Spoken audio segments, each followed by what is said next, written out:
माना जाता है कि तारा रानी के कथा सुनने या सुनाने के बिना जागरण संपूर्ण नहीं माना जाता। तो आइए तारा रानी कथा प्रारंभ करते हैं। महाराजा दक्ष की दो पुत्रियां तारा देवी एवं रुक्मन माँ भगवती की भक्तन थी और माता की पूजा पाठ किया करती थी और माता के जगराता करती थी और कराती थी। दोनों बहनें नियम पूर्वक एकादशी का व्रत किया करती थी और माता का जागरण में जाती थी, कीर्तन कराती थी, वे महात्म सुनाती थी। एकादशी के एक दिन एक बार भूल से छोटी बहन रुक्मन ने मांसाहार ग्रहण कर लिया। जब यह बात तारा देवी को पता लगा तो उसे रुक्मन पर बड़ा क्रोध आया और बोली, तू है तो मेरी बहन परंतु मनुष्य देह पाकर तूने नीच योनि के प्राणी जैसा कर्म किया है। तू तो छिपकली बनने योग्य है। बड़ी बहन के मुख से निकले शब्दों को छोटी बहन रुक्मन ने शिरोधार्य कर लिया और साथ ही साथ अपनी बहन से प्रायश्चित करने का उपाय पूछा। तारा ने कहा कि त्याग और परोपकार से सभी पाप छूट जाते हैं। तो जैसे जैसे समय बीता और दूसरा जन्म हुआ, दूसरे जन्म में तारा देवी इंद्रलोक की अप्सरा बनी और छोटी बहन रुक्मन छिपकली योनि में प्रायश्चित का अवसर ढूंढने लगी। द्वापर युग में जब पांचों पांडवों ने अश्वमेध यज्ञ किया तब उन्होंने दूत भेजकर दुर्वासा ऋषि सहित 33 करोड़ देवी देवताओं को निमंत्रण दिया। जब दुर्वासा ऋषि के स्थान पर निमंत्रण लेके गया तो दुर्वासा ऋषि बोले, यदि 33 करोड़ देवी देवताएं इस यज्ञ में शामिल होंगे तो मैं इस यज्ञ में शामिल नहीं होऊंगा। अब 33 करोड़ देवी देवताओं को निमंत्रण देकर वापिस पहुंचे और दुर्वासा ऋषि का वृत्तांत पांडवों को सुनाया। वह सब देवताओं को बुलाने पर नहीं आएंगे, ये सब पांडवों को बता दिया। और जैसे जैसे यज्ञ आरंभ हुआ 33 करोड़ देवी देवता यज्ञ में भाग लेने आए और उन्होंने दुर्वासा ऋषि को न देखकर पांडवों से पूछा कि दुर्वासा ऋषि क्यों नहीं आए यज्ञ में। उन्होंने सभी देवी देवताओं को बताया कि वे अहंकार के कारण आज यहाँ पे शामिल नहीं हो पाए। तो जैसे जैसे हवन हुआ तत्पश्चात भोजन के लिए भंडारे की तैयारी की जाने लगी। जब दुर्वासा ऋषि ने देखा कि पांडवों ने उनकी उपेक्षा के पक्षी का रूप धारण किया और चोंच में सांप को लेके उड़ चले और जहाँ पे भंडारे की खीर तैयार की जाने वाली थी वहाँ पे दुर्वासा ऋषि ने मौके का फायदा उठा के पक्षी का रूप धारण करके सर्प को खीर में डाल दिया। वह सांप खीर की कढ़ाई में गिरकर छिप गया, लेकिन यह सभी एक दीवार पे चिपकी हुई छिपकली देख रही थी जो पिछले जन्म में तारा देवी की छोटी बहन थी तथा बहन के शब्दों को सिरधार्य कर इस जन्म में छिपकली बनी थी और सर्प को भंडारे में गिरता देख रही थी। और उसी समय उसे त्याग व परोपकार की शिक्षा याद आ गई और उसने देखा कि अगर ये खीर 33 करोड़ देवी देवताओं में बांटी जाएगी या जो भी वहाँ पे यज्ञ में आए हुए हैं उनको दी जाएगी तो इससे उनकी हत्या हो जाएगी। तो उसने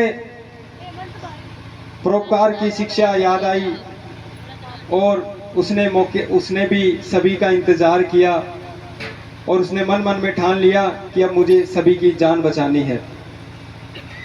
जब खीर भंडारे में दी जाने वाली थी तो सबकी आंखों के सामने वह छिपकली दीवार से कूदकर कढ़ाई में जा गिरी। सभी लोगों ने छिपकली को कढ़ाई में गिरते देख छिपकली को बुरा भला कहते हुए खीर की कढ़ाई को कहीं दूर गिराने का निर्णय किया। उस समय जब वह प्रसाद की बनी हुई जो खीर थी उसको कहीं डालने जा रहे थे तो जैसे ही उन्होंने उसको खाली किया तो उनको मालूम हुआ कि इसके अंदर छिपकली के साथ साथ एक सांप भी है।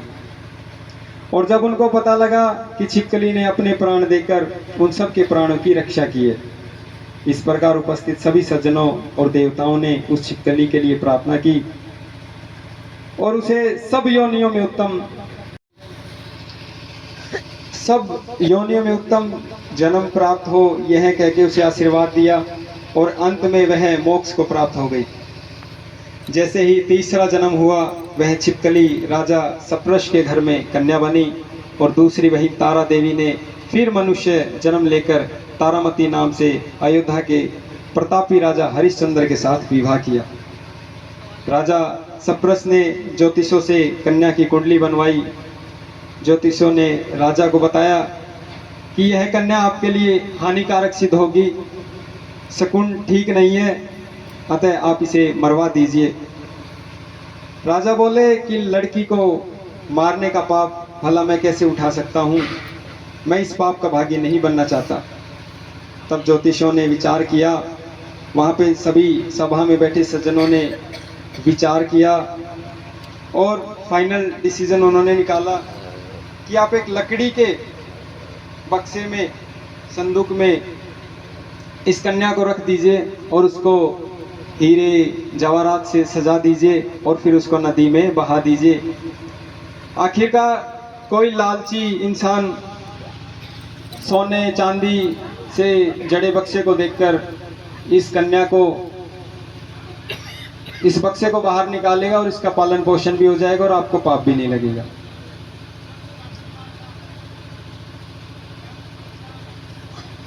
ऐसा ही किया गया और बक्से को नदी में बहा दिया गया। संदूक काशी के समीप एक भंगी को दिखाई दिया। वह संदूक को नदी से बाहर निकाल लाया और उसने जब खोला तो सोने चांदी के साथ एक अत्यंत रूपवान कन्या दिखाई दी और उस भंगी के कोई संतान नहीं थी। जब उसने वह संतान अपनी पत्नी को वह कन्या ला के दी तो पत्नी की प्रशंसा का ठिकाना न रहा।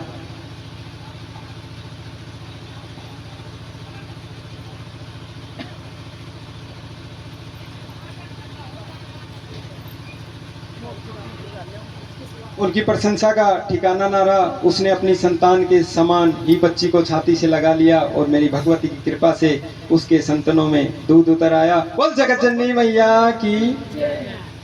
पति पत्नी दोनों ने प्रेम से कन्या का नाम रुक्को रख दिया। रुक्को की सास महाराजा हरिश्चंद्र के घर सफाई आदि का काम के लिए जाती थी। एक दिन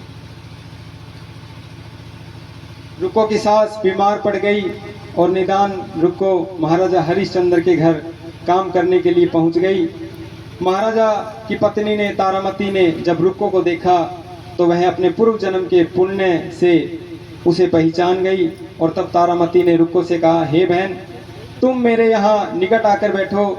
महारानी की बात सुनकर रुक्को बोली, रानी जी, मैं नीच जाति की भंगिन हूँ, भला मैं आपके पास कैसे बैठ सकती हूँ। तब तारामती ने कहा, बहन, पूर्व जन्म में तुम मेरी सगी बहन थी। एकादशी का व्रत खंडित करने के कारण तुम्हें छिपकली की योनि में जाना पड़ा। जो होना था सो हो चुका। अब तुम अपने इस जन्म में इसे सुधारने का उपाय करो और भगवती वैष्णो माता की सेवा करके अपना जन्म सफल बनाओ। यह सुनकर रुक्को को बड़ी प्रसन्नता हुई और उसने उपाय पूछा। रानी ने बताया कि वैष्णो माता सब मनोकामना पूर्ण करने वाली है। जो लोग श्रद्धापूर्वक माता का पूजन व जागरण कराते हैं उसकी सब मनोकामना पूर्ण होती है। रुक्को ने प्रसन्न होकर माता की मनौती करते हुए कहा, हे मेरी जगत जननी, यदि आपकी कृपा से मुझे एक पुत्र की प्राप्ति हो जाए तो मैं आपका पूजन व जागरण कराऊंगी। माता ने प्रार्थना स्वीकार कर ली और फलस्वरूप 10वें महीने ही उसके गर्भ से एक अत्यंत सुंदर बालक ने जन्म लिया। परंतु दुर्भाग्यवश रुक्को माता का जागरण कराना भूल गई।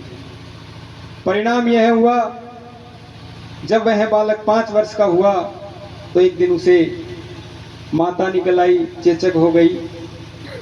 रुक्को दुखी होकर अपने पूर्व जन्म की बहन तारामती के पास आई और बच्चे की बीमारी का सारा वृतांत कह सुनाया।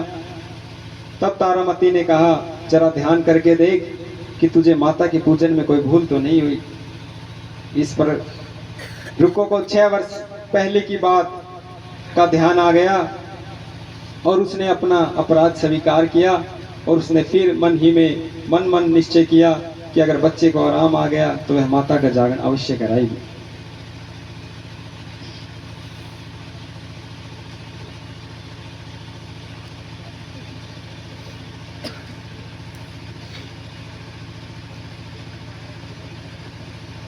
महामाई की असीम कृपा हुई। भगवती की कृपा से बच्चा दूसरे दिन ही ठीक हो गया।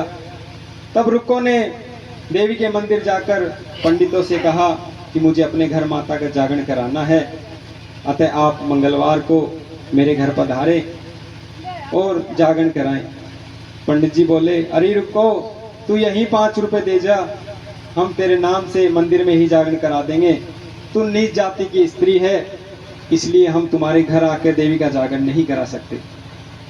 रुक्को ने बड़ी नम्रता से कहा, हे पंडित जी, माता के दरबार में ऊंच नीच का कोई विचार नहीं होता, वे तो सब भक्तों का समान रूप से कृपा करती है, अतः आपको कोई ऐतराज नहीं होना चाहिए। इस पर पंडितों ने आपस में विचार करके कहा, यदि महारानी तारामती तुम्हारे जागरण में पधारे तब तो हम भी आपका निमंत्रण स्वीकार कर लेंगे और हम भी जागरण में आ जाएंगे। यह सुनकर रुक्को महारानी के पास गई और सारा वृतांत कह सुनाया। तारामती ने जागरण में सम्मिलित होना स्वीकार कर लिया। जिस समय रुक्को पंडितों से यह कहने गई थी महारानी जी जागरण में आएंगी, उस समय सेनाई ने सुन लिया और चुपके से उसने महाराजा हरिश्चंद्र को जाकर सूचना दे दी। राजा ने सेनाई से बात सुनकर उसकी बात को झूठा ठहराया और बोला, ऐसा हो नहीं सकता, महारानी भंगियों के घर जागरण में नहीं जा सकती। फिर भी परीक्षा लेने के लिए उस रात महाराज ने अपनी उंगली पे चीरा लगा लिया ताकि वह सो न सके। रानी तारामती ने जब देखा कि जागरण का समय हो रहा है परंतु महाराज को नींद नहीं आ रही, तो उसने महादेवी की अर्जी लगाई, हे मेरी जगत जननी मैया, अगर आप राजा को सुला दो तो मैं जागरण में सम्मिलित हो सकूं। और महामाई की असीम कृपा से राजा को नींद आ गई।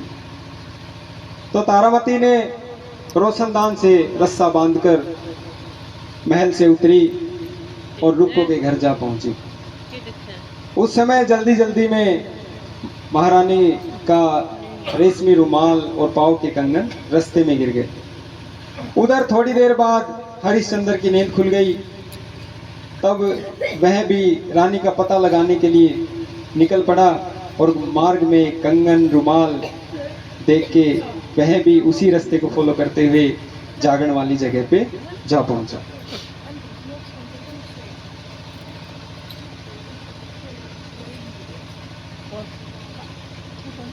राजा ने दोनों चीजें रास्ते से उठाकर वहां जागरण में जा पहुंचा और चुपचाप से वहां एक कोने में चुपचाप से बैठकर सारा जागरण देखा। और जब जागरण समाप्त हुआ तो सबने माता की आरती व अरदास की।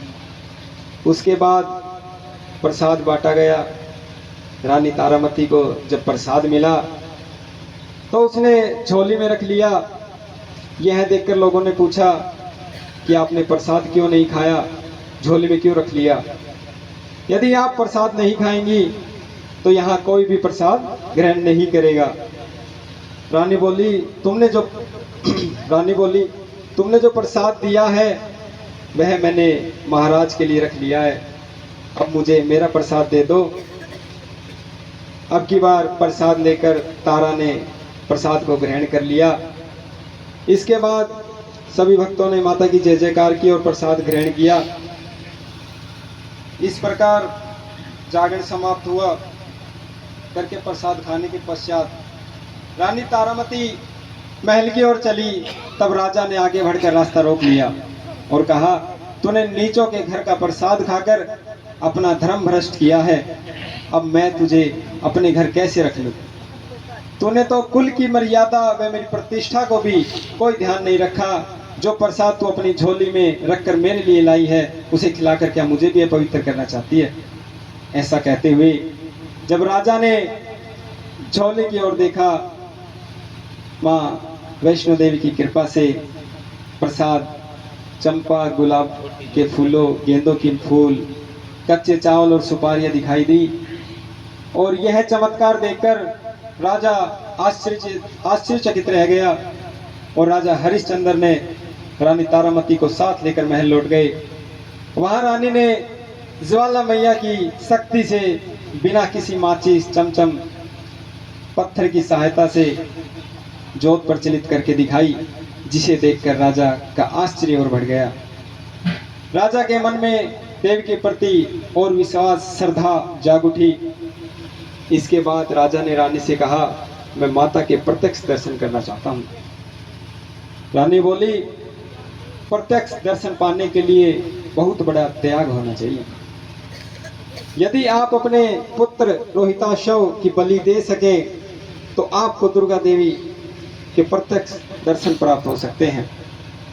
राजा के मन में तो देवी के दर्शन की लगन लग गई थी। राजा ने पुत्र के मोह त्याग कर रोहिताशव का सिर देवी को अर्पण कर दिया। और ऐसी सच्ची श्रद्धा व विश्वास देखकर दुर्गा माता सिंह पर सवार होकर उसी समय वहां प्रकट हो गई। और राजा हरिश्चंद्र दर्शन करके खुश हुए और महामाई की असीम कृपा से मरा हुआ पुत्र वापस जीवित हो गया। और यह चमत्कार देखकर राजा हरिश्चंद्र गदगद हो गए। उन्होंने विधि पूर्वक माता का पूजन करके अपराधों की क्षमा मांगी। इसके बाद सुखी रहने का आशीर्वाद देकर माता अंत ध्यान हो गई। और राजा ने तारा रानी की भक्ति की प्रशंसा करते हुए, हे तारा, मैं तुम्हारे आचरण से अति प्रसन्न हूँ। मेरे धन्य भाग जो तुम मुझे पत्नी रूप में प्राप्त हुई। इसके पश्चात राजा हरिश्चंद्र ने रानी तारा देवी की इच्छा अनुसार अयोध्यापुरी में माता का एक भव्य मंदिर का निर्माण करवाया। और आयु प्रियतन सुख भोगने के पश्चात राजा हरिश्चंद्र और रानी तारा एवं रुक्मन भंगिन तीनों ही मनुष्य योनि से छुटकर देवलोक को प्राप्त हो गए। माता के जागरण में तारा रानी की कथा जो भक्त सुनाता है या जो सुनता है, उसकी सभी मनोकामनाएं माँ वैष्णो देवी पूर्ण करती है। तो इसी तारा रानी कथा के लास्ट शब्दों से हम विराम देते हैं। बोल वैष्णो मैया की जय। बोल जगत जननी मैया की। बोल वैष्णो माई की।